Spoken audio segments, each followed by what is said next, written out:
SB online classes से स्वागत है। माह दिसंबर के लिए असाइनमेंट जारी हो चुका है। कक्षा 12वीं का भूगोल जियोग्राफी करने जा रहे हैं। एसबी ऑनलाइन क्लासेस चैनल पर सारे सब्जेक्ट के लगभग अपलोड हो चुके हैं। कक्षा 10वीं के सारे सब्जेक्ट और कक्षा 12वीं के भी सारे सब्जेक्ट फिजिक्स केमिस्ट्री को छोड़कर सारे सब्जेक्ट के अपलोड हो चुके हैं। दोस्तों चैनल में सर्च कर लीजिए, सारे सब्जेक्ट को सीजी बोर्ड असाइनमेंट 2021 लिखेंगे तो सारे सब्जेक्ट के PDF जो है खुल जाएंगे। आइए शुरू करते हैं वीडियो। प्रश्न क्रमांक 1 से लेकर प्रश्न क्रमांक 4 तक के सारे सॉल्यूशन एक ही वीडियो में है ना। आंसर सही तरीके से लिखना है, गलत तरीके से लिखेंगे तो आपके नंबर कट जाएंगे। मैं ये नहीं कहता कि हमारे चैनल में ही सही आंसर दिया गया है। सारे चैनल में लगभग सभी टीचरों ने अच्छे जानकारी देते हैं। सभी को देखिए और सभी के वीडियो को बिल्कुल लाइक कीजिए, है ना। मैं कभी ये नहीं कहता कि सिर्फ हमारे चैनल को देखकर आपको लिखना है, लेकिन सबसे बेस्ट तरीके से पुस्तक में से आंसर अपन जो है निकालते हैं बच्चों के लिए।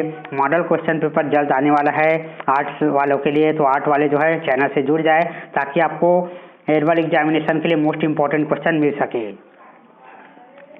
पहला प्रश्न है, भारत में भू संसाधनों के विभिन्न प्रकार के पर्यावरणीय समस्याएं कौन कौन सी थी, उसका निदान कैसे किया जाना चाहिए। ठीक है, तो आइए देखते हैं इसके उत्तर यहाँ पर है।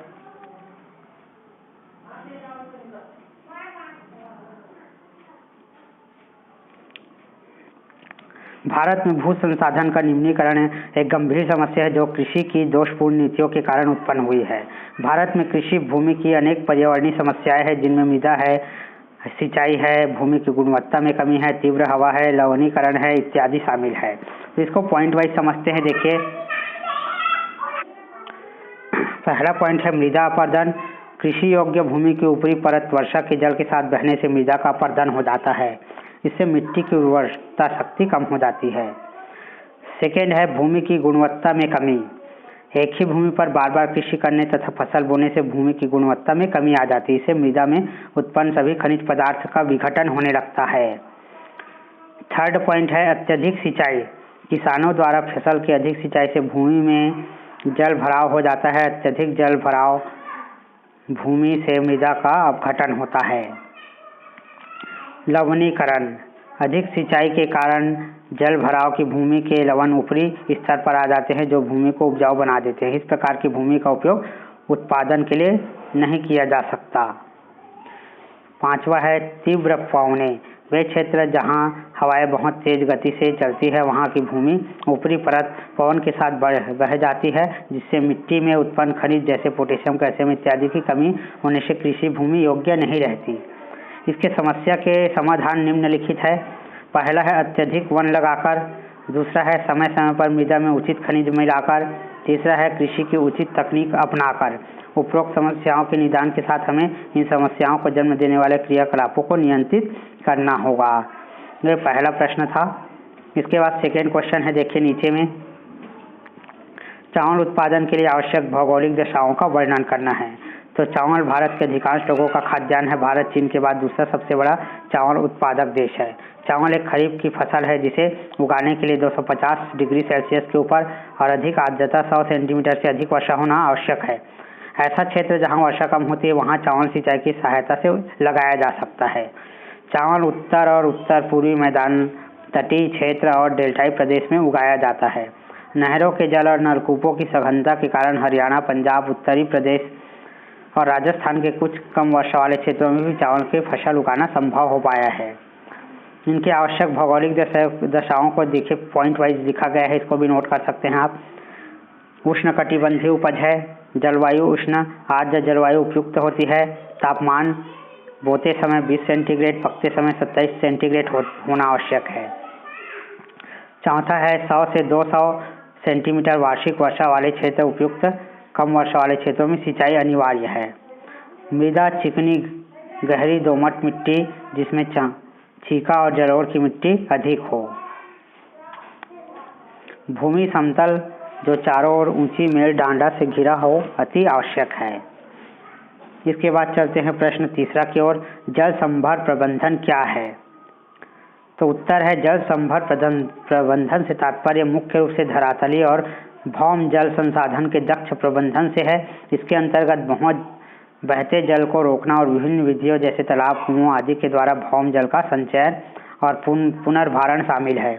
जल संभर प्रबंधन के अंतर्गत सभी संसाधन जैसे भूमि, जल, पौधे और प्राणियों तथा जल संभर सहित अन्य संसाधन के संरक्षण, पुनरुत्पादन और विवेकपूर्ण उपयोग को सम्मिलित किया जा सकता है।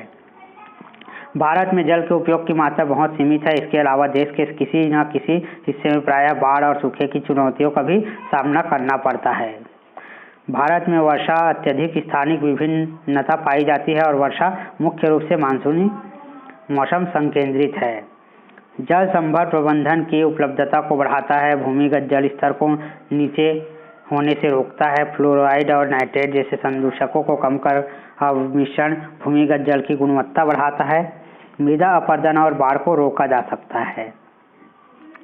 केंद्र और राज्य सरकारों ने देश में बहुत से जल संभर विकास और प्रबंधन कार्यक्रम चलाए हैं। इनमें से कुछ गैर सरकारी संगठन द्वारा भी चलाए जा रहे हैं। हरियाली केंद्र सरकार द्वारा परिवर्तित जल संभर विकास परियोजना है, जिसका उद्देश्य ग्रामीण जनसंख्या को पीने हेतु सिंचाई, मत्स्य पालन के लिए उपलब्ध कराना होता है। इसके बाद लास्ट क्वेश्चन है ना, क्वेश्चन 4, भारत में जल विद्युत पर एक निबंध लिखना है। इसमें 2 क्वेश्चन हैं, दोनों को मैं सॉल्व कर दिया हूँ, आप दोनों में से कोई भी बना सकते हो। जल विद्युत ऊर्जा का असमाप्त परंपरागत स्रोत है, जिसका उपयोग कृषि क्षेत्र, उद्योग, घरेलू सेक्टर में विभिन्न मशीनों को चलाने के लिए किया जाता है। विद्युत कई अन्य स्रोतों से भी उत्पन्न की जाती है, जिनमें ताप विद्युत व नाभिकीय ऊर्जा, सौर ऊर्जा, पवन ऊर्जा को विद्युत ऊर्जा में बदला जा सकता है। फिर इसे उपयोग हेतु मांग वाले क्षेत्रों को विद्युत ट्रांसमिशन लाइनों के द्वारा भेजा जाता है। किंतु जल विद्युत इन सब में सबसे महत्वपूर्ण विद्युत स्रोत है, क्योंकि भारत में जल विद्युत उत्पादन के लिए आवश्यक दशाएं अनुकूल है।